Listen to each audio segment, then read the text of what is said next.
L'odeur de brûlé n'est pas apparue tout de suite.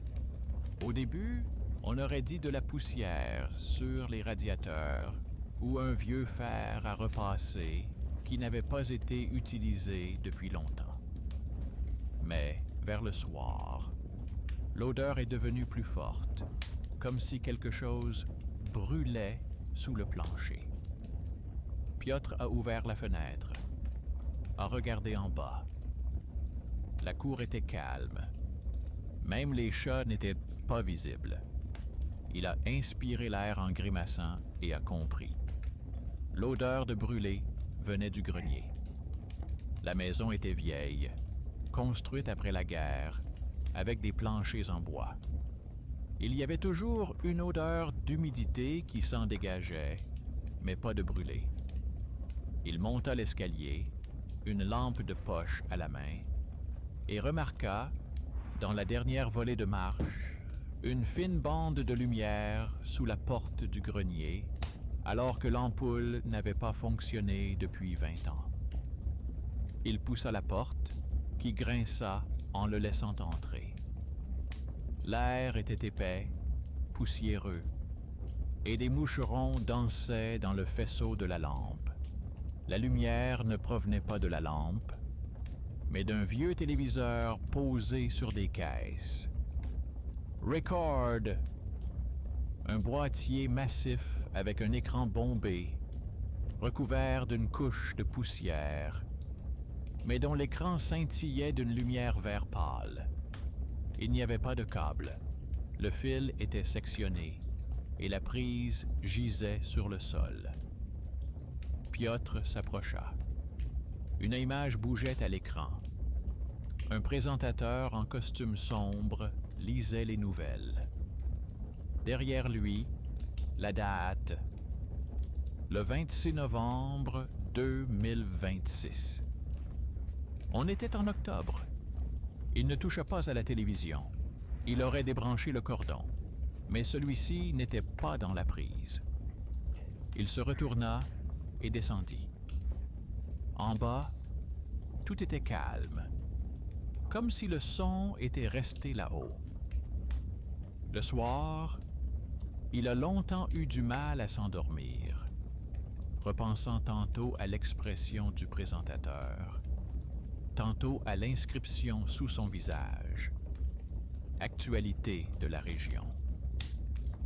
Le petit écran dans le grenier montrait ce qu'il ne pouvait pas montrer. Le lendemain, il décida que c'était simplement un bug de la lampe de poche. La lumière avait été réfléchie. Mais la curiosité ne le lâchait pas. Piotr était ancien technicien radio. Il réparait du matériel jusqu'à ce qu'il soit licencié. Il vivait désormais de sa retraite et aidait parfois ses voisins avec leurs prises électriques. L'été, sa fille avait acheté un nouveau téléviseur et il avait emporté l'ancien à la campagne. Il se sentait vide dans la maison.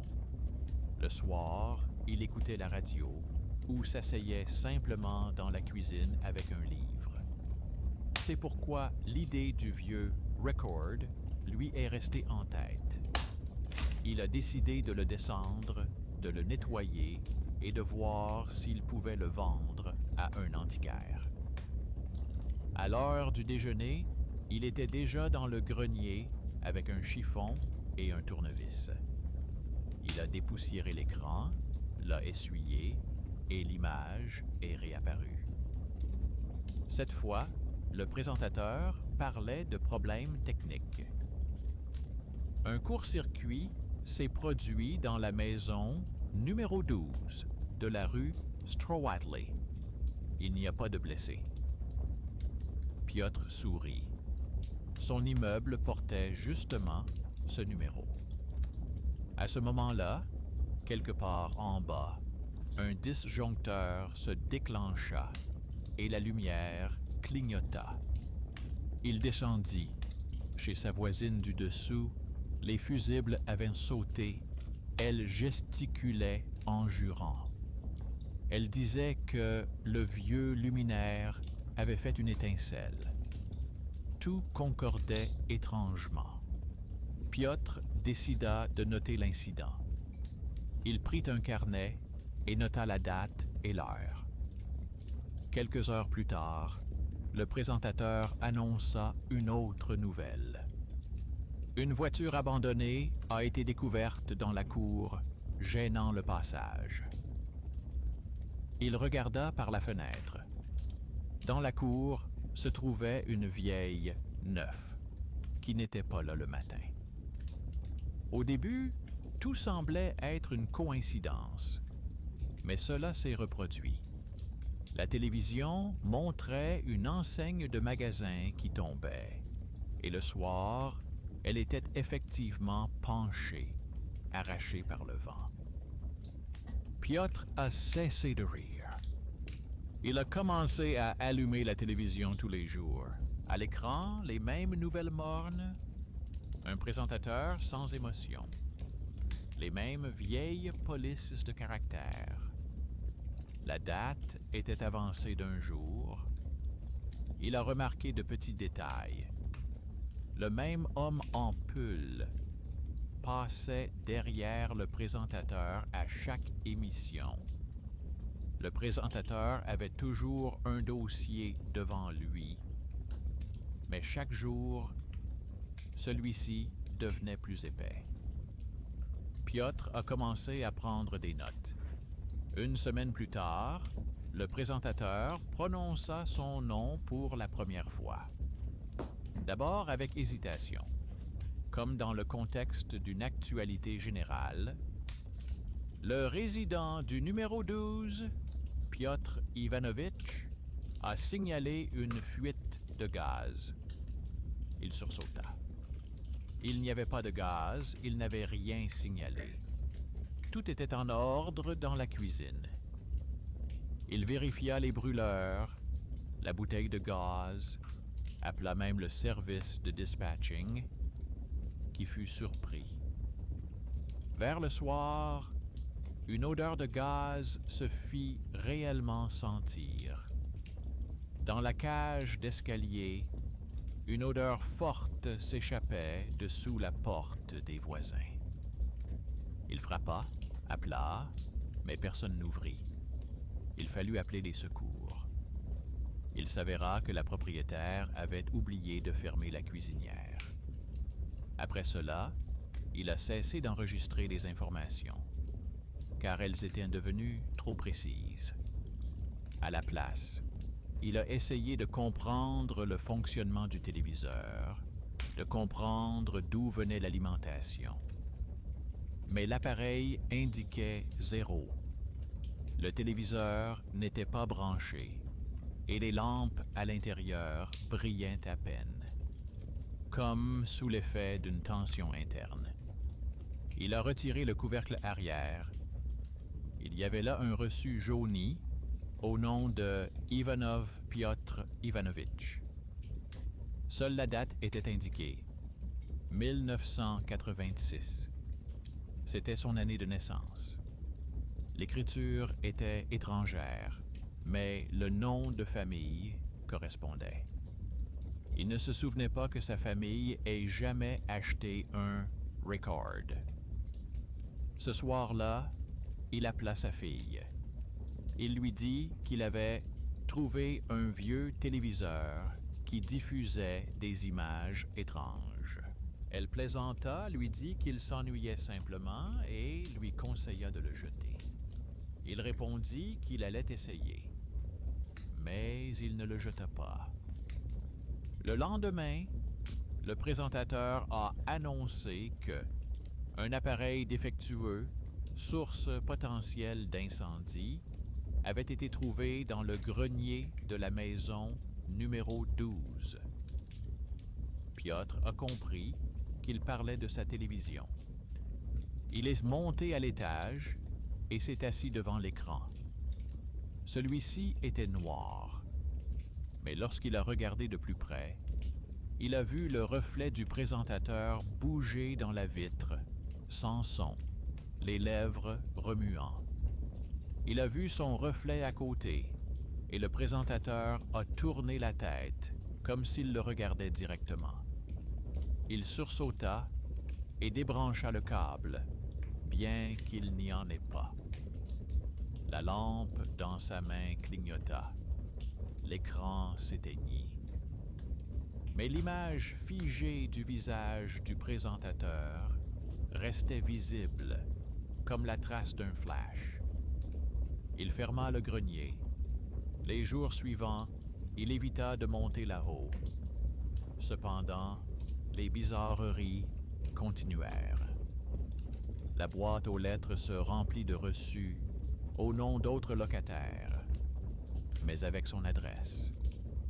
Dans l'escalier, il trouva une clé, identique à celle de son appartement, mais dont le numéro avait été effacé.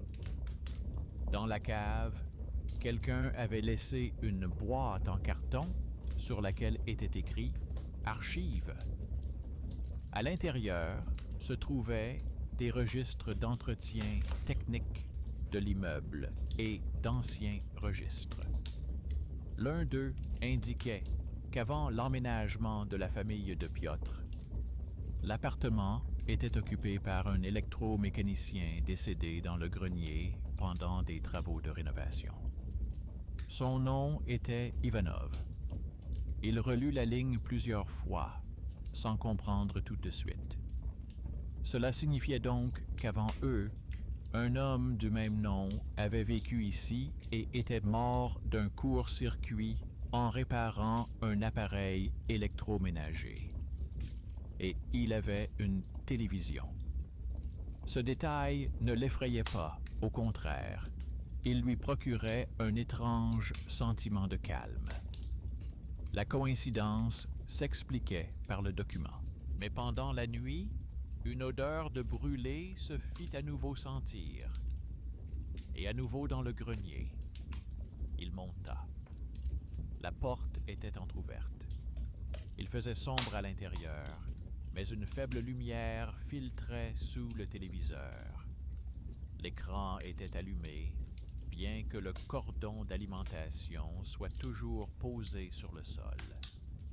À l'écran, le présentateur feuilletait un dossier, puis il leva les yeux et prononça son nom, suivi de la date du lendemain. Sous la signature figurait une courte phrase. Spectateur ayant regardé l'émission jusqu'à la fin. Piotr se figea. L'écran s'assombrit, puis s'illumina à nouveau, montrant la cage d'escalier de son immeuble, comme s'il s'agissait d'une caméra de sonnette. Une ombre était allongée sur les marches. Il reconnut la rampe, reconnut ses pantoufles. Il éteignit sa lampe et resta debout dans l'obscurité jusqu'à ce que ses yeux s'habituent. L'écran brillait d'une lumière uniforme. Un léger bruissement s'en échappait, comme si quelqu'un feuilletait du papier. Il n'y avait pas d'annonceur, mais un reflet bougeait sur la vitre et les lèvres continuaient de bouger, sans émettre de son, comme si elles poursuivaient la transmission. Il n'attendit pas la fin de l'émission. Il descendit, verrouilla la porte et ferma les yeux. Mais en bas, dans le silence de l'appartement, il lui sembla entendre le bruit des pages qui tournaient, comme si le journal télévisé continuait quelque part à l'intérieur des murs. Le matin, il se réveilla en sursaut. Dans l'escalier, des sceaux tintaient et des clés cliquetaient. Les employés municipaux étaient arrivés. Ils dirent qu'ils allaient vérifier le grenier et les tuyaux de chauffage. Piotr acquiesça sans montrer son inquiétude et resta assis dans la cuisine pendant qu'il montait. Il entendit des bruits de pas à l'étage. Puis quelqu'un s'écria « Regarde, ça marche !» Puis des bruits de pas, un coup sourd. Au bout de 5 minutes, tout redevint calme. La porte du grenier resta entr'ouverte. Quand il sortit dans le couloir, il n'y avait plus personne. Il y avait des seaux vides sur le palier et des traces de semelles sales sur les marches. Il monta, jeta un coup d'œil dans le grenier. La télévision était éteinte, mais l'écran était chaud, comme si quelqu'un venait de le toucher. Sur le meuble, il y avait un reçu, neuf, blanc, signé par un inspecteur qui n'était jamais venu chez eux. Dans la colonne « Inspection », il y avait la date du jour et dans la colonne « Signature du locataire », son nom.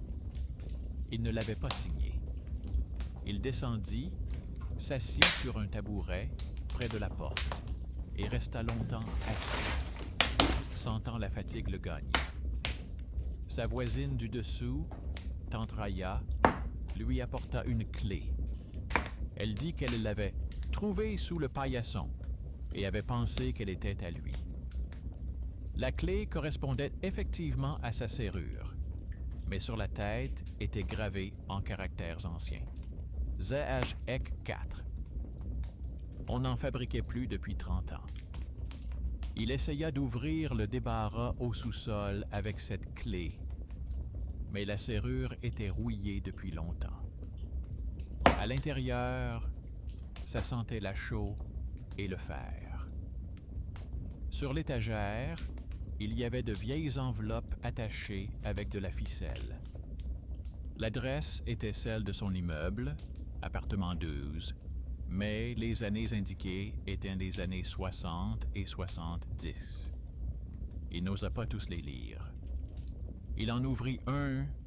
Il contenait un rapport sur les tests effectués sur des appareils électriques avec le nom de ce même électromécanicien, Ivanov. Et la date du décès correspondait à la date d'achat du téléviseur. Pierre ne croyait pas aux coïncidences, mais la chaîne des événements s'alignait avec trop de précision.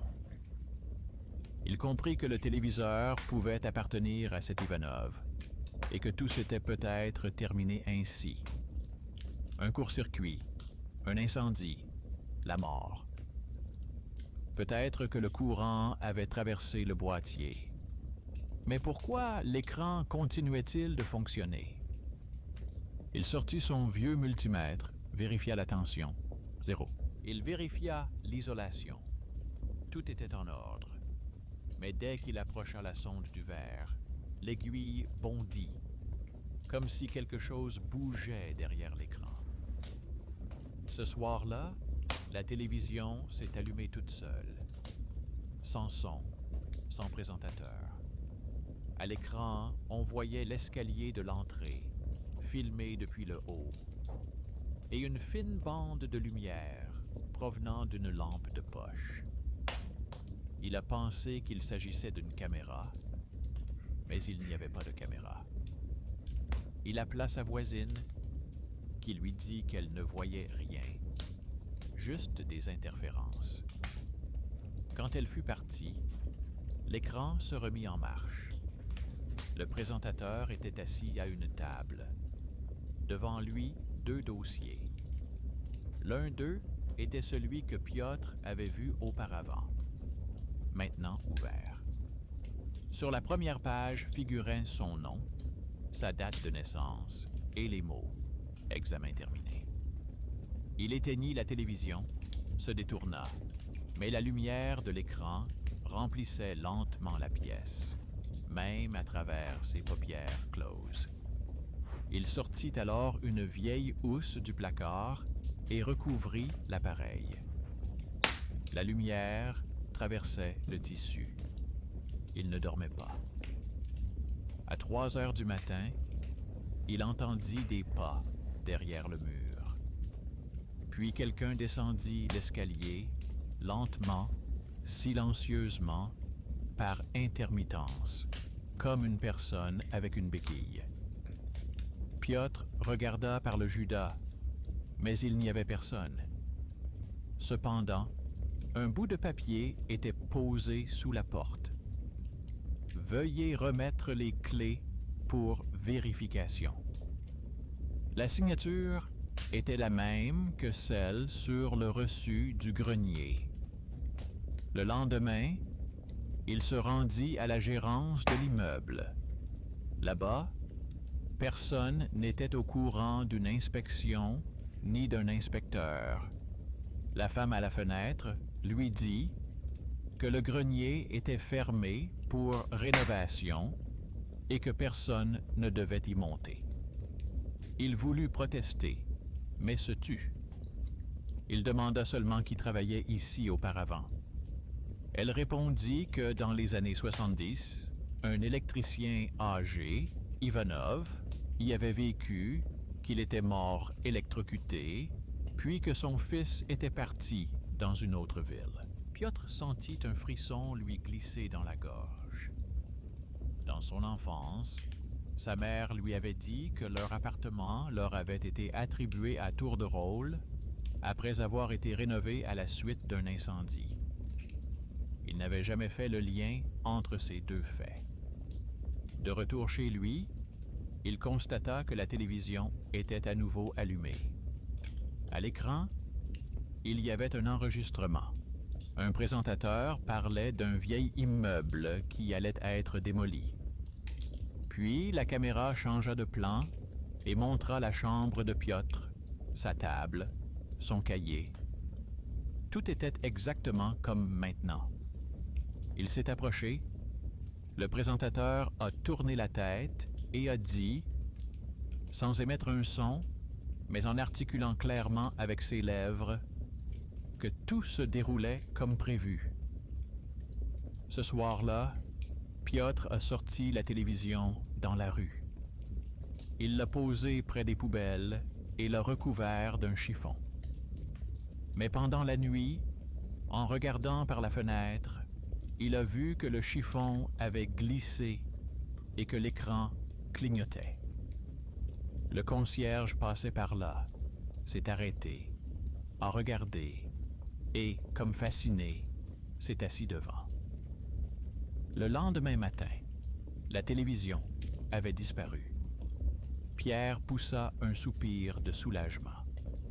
Mais le même jour, sa fille l'appela. Elle lui dit qu'elle avait vu dans la cour un vieux téléviseur très similaire au leur et qu'elle avait voulu le récupérer comme objet de collection, mais que quelqu'un l'avait déjà emporté. Le soir, il alluma la radio et entendit la voix familière du présentateur. Celui-ci lisait les nouvelles concernant le bâtiment numéro 12, où une inspection avait révélé un dépassement des normes d'émission. Piotr a éteint la radio, mais le son n'a pas cessé. Il a compris que la voix ne provenait pas de la radio, mais d'une vieille prise électrique. Il a ouvert le panneau et a trouvé à l'intérieur un fil enroulé, brûlé à son extrémité. L'isolation sentait le brûler. Il prit une lampe de poche et monta au grenier. À la place du téléviseur, il n'y avait qu'une boîte vide. Il restait une marque rectangulaire sur le mur, nette, comme si quelque chose de lourd venait d'être retiré. Dans un coin gisait une vieille bobine de fil et un morceau de tissu dans lequel on avait autrefois enveloppé l'appareil. Sur le tissu, il y avait une empreinte de main, brûlée comme par un fer à souder. Il s'assit par terre, appuyé sur ses genoux. Il avait l'impression que la maison écoutait sa respiration. Soudain, un cliquetis retentit quelque part sous le toit et une ombre fine passa sur le mur, comme si le fil avait bougé tout seul. Il décida alors de vérifier les documents d'archives qui se trouvaient dans la cave. Là, parmi les papiers, il trouva une photo. Un homme en blouse de travail qui lui ressemblait, avec la même forme de visage, le même pli aux lèvres. Au dos, une inscription. Vérification du circuit. Juin. L'année était illisible. Il emporta la photo chez lui. La nuit, il la posa près de son lit, sans la regarder. Mais, le lendemain matin, la photo se trouvait sous le verre du téléviseur, qui était désormais placé près de la porte. L'écran était noir, mais il reflétait la pièce de manière trop vive, comme s'il était éclairé de l'intérieur. Il comprit que la télévision était revenue. Il n'ouvrit pas les yeux tout de suite. Au début, il crut que tout cela n'était qu'un rêve, mais l'odeur de poussière et d'ozone était bien réelle. Le téléviseur se trouvait près de la porte, comme si quelqu'un l'avait apporté et posé délicatement pour ne pas rayer le sol. Le cordon traînait jusqu'à la prise, mais n'était pas branché. L'écran brillait de l'intérieur d'une lumière terne, comme un souffle. Piotr s'approcha. Sur la vitre, il voyait sa chambre, légèrement modifiée. Dans le reflet, il n'y avait pas de calendrier sur le mur et la lampe n'était pas allumée. Il resta debout, hésitant à toucher le boîtier. Un bref bruit, semblable à une respiration humaine, s'échappa des haut-parleurs. Puis, le silence revint. Quelques heures plus tard, quelqu'un a sonné à la porte. Sur le seuil se tenait un homme, vêtu d'une veste bleue, portant l'inscription « Energoucho ». Il a déclaré qu'il venait vérifier la mise à la terre de l'immeuble et a demandé le numéro de l'appartement. Tout correspondait. Piotr voulait lui dire qu'aucun contrôle n'avait été prévu. Mais il remarqua sur la poitrine de l'homme un badge d'un ancien modèle, qui n'était plus utilisé depuis longtemps. Il semblait avoir environ 45 ans. Il avait le regard calme et la voix douce. L'homme se présenta sous le nom d'Alexei et dit qu'il avait été envoyé à la demande d'un locataire, Piotr Ivanovitch. Celui-ci acquiesça sans surprise. Tout semblait déjà sans importance. Alexei entra, examina les prises électriques et demanda à voir le grenier. Le grenier ne contenait que de la poussière, des cartons et une trace de téléviseur sur le mur. Alexei regarda longuement, comme s'il se souvenait de quelque chose. Puis il dit que la maison était vieille, que le câblage était usé et que s'il restait un raccordement non fermé quelque part, il pouvait capter des interférences comme une antenne. Piotr écoutait, ressentant un étrange soulagement. Cela donnait au moins une explication. Alexei a proposé de tout vérifier ensemble. A sorti un appareil ressemblant à un petit oscilloscope et a connecté les sondes au mur. Des lignes ondulées apparurent à l'écran, puis s'alignèrent soudainement en bande régulière, et une voix calme sortit du haut-parleur pour annoncer la date du jour. Alexei fronça les sourcils. Il dit que ces indications ne devraient pas apparaître, comme si quelqu'un envoyait un signal faible depuis l'intérieur du réseau. Il a laissé l'appareil à Piotr et a promis de revenir le soir avec son collègue. En partant, il a regardé le vieux téléviseur près de la porte et a dit à voix basse que ces modèles étaient fabriqués en série limitée pour les institutions de communication fermées, où le signal passait par un câble interne. Piotr lui a demandé comment il le savait. Alexei a souri et a répondu que son père avait travaillé comme électricien dans le même bâtiment, il y a de nombreuses années. Lorsque la porte se referma derrière lui, Piotr comprit qu'il n'avait pas donné son nom de famille. Le soir, la télévision se ralluma. À l'écran, on voyait un couloir éclairé par une lumière froide et la silhouette d'un homme en veste bleue qui montait les escaliers. Un léger craquement provenait du haut-parleur, comme si quelqu'un feuilletait un bloc-notes. Une minute plus tard, on sonna effectivement à la porte. Alexei était de retour. Il était accompagné d'une femme à lunettes, ingénieure au service des communications. Elle demanda où se trouvait l'appareil. Elle regarda l'écran de la télévision et pâlit. Elle a expliqué que le signal ne provenait pas du réseau, mais d'un circuit fermé. La maison semblait générer elle-même une réflexion dans laquelle les anciennes fréquences étaient imprimées. Alexei a ajouté que cela arrivait parfois lorsque quelqu'un, lors de réparation, reliait l'ancien circuit de mise à la terre à la nouvelle ligne. Il a regardé Petro. Peut-être l'avez-vous fait vous-même lorsque vous avez réparé la prise. Celui-ci s'est souvenu.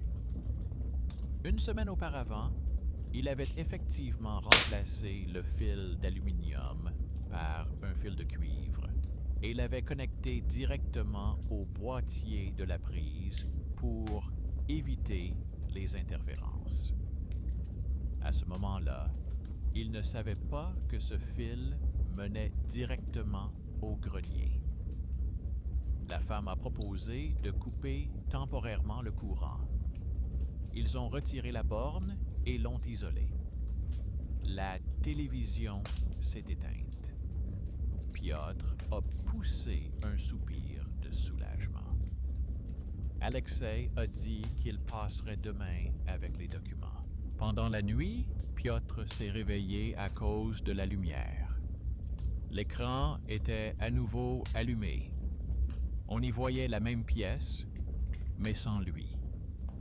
Dans le reflet, un homme était assis à une table et écrivait quelque chose dans un cahier. Il n'y avait pas de pupitre, juste le même intérieur, mais sans le son. Il s'approcha et comprit que l'homme dans le reflet était Alexei, mais plus jeune, vêtu d'une vieille combinaison. Derrière lui, sur le mur, était accrochée une affiche avec les règles de sécurité électrique soviétique. Il feuilletait un magazine et prenait des notes. Puis il leva les yeux et murmura « Vérification terminée ». Piotr comprit qu'il regardait un enregistrement, mais il ne comprenait pas d'où il venait. Il sortit l'appareil laissé par Alexei, l'alluma, des chiffres apparurent à l'écran et des ondes se mirent à courir. Le signal provenait bien du téléviseur. Il essaya de changer de mode et l'appareil émit alors une brève impulsion. L'écran du téléviseur clignota et l'image changea. Le présentateur était à nouveau assis à son bureau. Et à côté de lui se trouvait la même femme à lunettes qui avait parlé dans l'après-midi. Ils discutaient de quelque chose sans bruit. Puis le présentateur leva la tête et dit clairement « La vérification est terminée. La maison est isolée. » La caméra se rapprocha de son visage et Piotr vit que les yeux du présentateur n'étaient pas humains, mais en verre, comme des lentilles. Il éteignit la télévision, jeta un chiffon dessus et sortit dans l'escalier. La lumière dans l'entrée clignotait. À ce moment-là, un bruit sourd retentit à l'étage, comme si une planche était tombée. Il monta et vit Alexei. Celui-ci se tenait devant la porte du grenier, pâle, tenant dans ses mains l'appareil en question. Il dit qu'il avait décidé de vérifier le signal pendant la nuit, car l'appareil indiquait une activité. Piotr remarqua qu'un voyant rouge clignotait sur le boîtier de l'appareil, au rythme de la respiration. Alexei leva la tête. Si le signal provient des murs, il ne peut être désactivé que par le circuit de mise à la terre ancien. Mais pour cela, il faut atteindre le point de connexion, juste sous le toit. Ils montèrent. Le grenier était silencieux. L'air était froid et sentait le fer. Alexei trouva un vieux tableau électrique et l'ouvrit. À l'intérieur, à la place des bornes, se trouvait une plaque métallique ronde avec des chiffres gravés, comme sur un cadran. Au milieu, une fine aiguille était reliée à un fil. Il la toucha avec un tournevis. L'aiguille bougea et l'écran de l'appareil s'anima. Le visage du présentateur apparut. Mais maintenant, l'arrière-plan n'était plus celui d'un studio, mais noir. Et dans le reflet, on pouvait voir Alexei et Piotr. Le présentateur prononça un seul mot. Retour. Au même instant, l'aiguille a sursauté, une étincelle a jailli du bouclier et l'appareil est tombé. Alexei a repoussé Piotr pour qu'il ne soit pas touché par la décharge. La lumière s'est éteinte. Lorsque la lampe de la lanterne s'est rallumée, Alexei gisait sur le sol, inconscient. L'appareil fumait, mais était intact. Pierre le sortit de la poussière, regarda l'écran où clignotait le message « Signal remis à zéro ». Il comprit que le circuit s'était ouvert. Il appela une ambulance. Alexei fut emmené avec une brûlure à la main, mais vivant. Avant qu'on l'emmène, il ne dit qu'une seule chose. La maison est calme maintenant. Après cela, la télévision est restée silencieuse. Une semaine, puis une deuxième. Piotr a commencé à dormir tranquillement. Il a même rangé son carnet. Tout semblait être terminé. Mais un matin, il trouva dans sa boîte aux lettres une enveloppe sans timbre. À l'intérieur, il y avait un reçu pour le remplacement du matériel, signé Alexei. Dans la colonne « Vérificateur », il y avait le nom Ivanov. En bas, il y avait une note. Signal redirigé. La vérification se poursuit. Il leva les yeux et vit dans le miroir de l'entrée le reflet d'une faible lumière verte provenant du téléviseur, bien que celui-ci fût éteint. Piotr resta longtemps assis, l'enveloppe entre les mains. Le papier était neuf, l'encre fraîche. Le reçu portait un cachet, mais l'empreinte était floue, comme si elle avait été apposée par une main peu habituée à utiliser un tampon. Il posa la feuille sur la table, à côté de la photo de l'électricien du sous-sol. La ressemblance était désormais évidente. La forme des sourcils, le menton, les rides autour des yeux, comme un reflet à travers une génération. Piotr comprit qu'il ne s'agissait pas d'une simple coïncidence de nom de famille. Il sortit un vieux dossier contenant les documents de sa mère. Parmi eux se trouvait un bon pour un appartement délivré 2 ans après l'incendie. Dans la rubrique « Ancien locataire », il était inscrit Ivanov AA. Sa mère avait toujours dit qu'ils avaient simplement eu de la chance avec la file d'attente.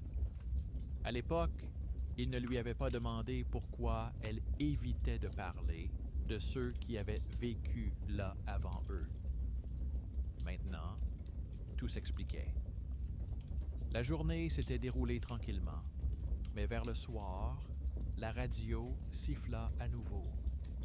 La voix du présentateur se fit entendre.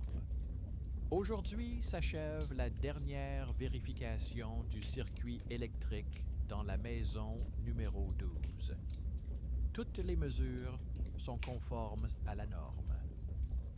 La voix semblait fatiguée, presque humaine.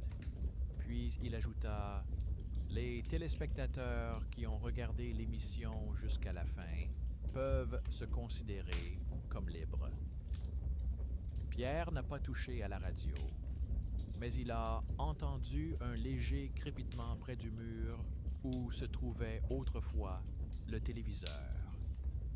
Il s'est levé, a regardé et a vu une faible lumière clignoter dans la prise, comme si quelqu'un clignait des yeux à l'intérieur. Il a compris. Le circuit était à nouveau bouclé. Mais cette fois-ci, ce n'était pas par le biais du câblage, mais par son intermédiaire, par le biais de sa mémoire. Il se souvint des paroles d'Alexei. La maison est vieille, les signaux ne disparaissent pas. Ils s'incrustent dans les murs comme une odeur. Si le signal pouvait vraiment s'enregistrer, cela signifiait que quelque chose du passé était resté ici. Peut-être pas de l'énergie, mais une habitude. Il décida de descendre au sous-sol. À l'endroit où il avait trouvé les archives, il y avait une autre porte ensevelie sous les débris. Il dégagea le passage, l'ouvrit et découvrit une petite pièce, un ancien atelier. Sur le mur, il y avait un vieux panneau identique à celui qui se trouvait à l'étage. À côté se trouvait une boîte métallique gravée « Relais local ». À l'intérieur, il y avait des circuits imprimés carbonisés, un morceau de fil et une plaque. Point de rétroaction. Il comprit que la maison n'était pas seulement habitée. Autrefois, on y testait un système de diffusion interne. Chaque prise, chaque ligne faisait partie d'un circuit où le son et l'image circulaient selon un contour commun. Après l'incendie, le système n'avait pas été désactivé. On l'avait simplement oublié. Et maintenant, lorsqu'il a relié l'ancienne ligne à la nouvelle, le circuit s'est refermé, comme si la mémoire de la maison s'était réveillée. Il est remonté à l'étage. Dans l'escalier, sa voisine Raya l'attendait, les mains tremblantes, et lui a dit qu'il venait d'annoncer à la télévision. Une vérification est en cours chez le locataire Ivanov, au numéro 12. Il a senti le froid lui monter des pieds. Il entra dans l'appartement. L'écran était effectivement allumé. Le présentateur était assis, calme comme toujours, mais derrière lui, il n'y avait plus de fond, mais une image miroir de la chambre de Piotr. Le présentateur feuilleta le dossier et déclara: « L'ancien signal a été supprimé. Un nouvel opérateur a été désigné. Au dernier mot, l'image trembla et une vieille photo de l'électricien, celle-là même que Piotr tenait dans ses mains le matin même, tomba sur la table du présentateur. Il s'assit sur un tabouret. L'écran ne s'éteignit pas, bien que le fil fût toujours posé à côté. Le présentateur ferma le dossier, regarda directement la caméra et ajouta « Heure d'enregistrement, maintenant ». Piotr comprit qu'il n'était pas face à une émission, mais à un reflet. Pas un reflet miroir, mais comme inversé. Ses propres mouvements apparaissaient à l'écran légèrement avant qu'il ne les fasse. Il leva la main. À l'écran, la main était déjà levée. Il se dit « Ça suffit ». À ce moment précis, le présentateur murmura la même chose, mais un peu plus tôt. Il s'approcha du téléviseur et toucha la vitre. Elle était froide, mais sous ses doigts, il sentait un léger battement, comme celui d'un vieux transformateur. Il se souvint de toutes les paroles d'Alexei, des étincelles dans le grenier, des photos, des légendes. Tout était relié par une seule ligne, la mémoire et le courant électrique. Il savait que le circuit ne pouvait être interrompu que physiquement, en coupant ce qui reliait la maison au réseau. Il fallait donc couper le fil dans le grenier. Il prit un outil et monta. Le grenier était sombre, mais il connaissait le chemin. Le panneau où Alexei et lui avaient trouvé la plaque était ouvert. Au centre, la même aiguille scintillait, brûlant désormais d'une lumière régulière. Il coupa le fil à la base et sentit l'odeur du métal chauffé. À la même seconde, la lumière s'éteignit dans la maison. L'écran de la télévision devint blanc, puis le silence se fit.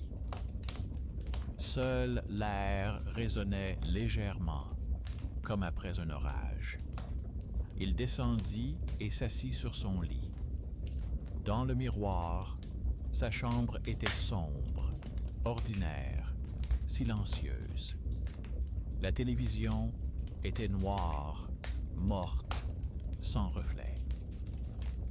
Une semaine plus tard, Alexei est arrivé, le bras bandé, le visage fatigué.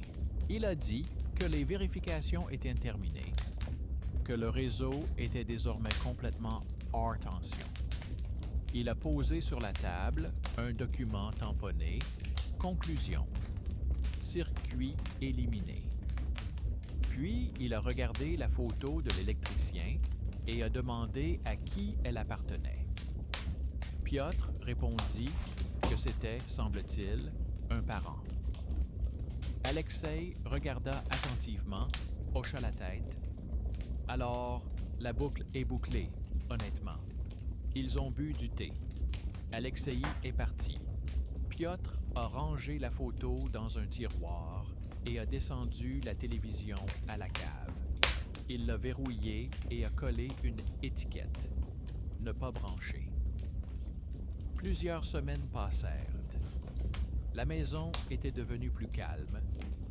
Même les voisins disaient que c'était comme si les murs avaient cessé de bourdonner. Le soir, Piotr s'asseyait dans la cuisine, écoutait la radio. Tout était normal. Seulement, parfois, lorsqu'il éteignait la lumière, le verre noir de la fenêtre reflétait la silhouette d'un homme assis à table, sans pupitre, simplement assis et écrivant quelque chose. Il n'avait pas peur. Il savait que c'était un reste de signal, l'inertie d'un vieux souvenir. C'est comme ça avec les maisons et les gens.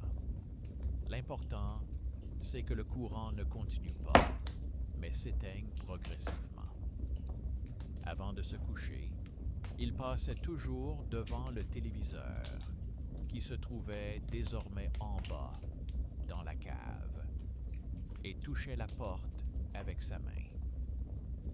Le verre ne brillait plus. Parfois, il lui semblait entendre un léger cliquetis à l'intérieur, comme si quelqu'un vérifiait le contact. Piotr souriait. Il se disait que tout allait probablement bien. La vérification était vraiment terminée.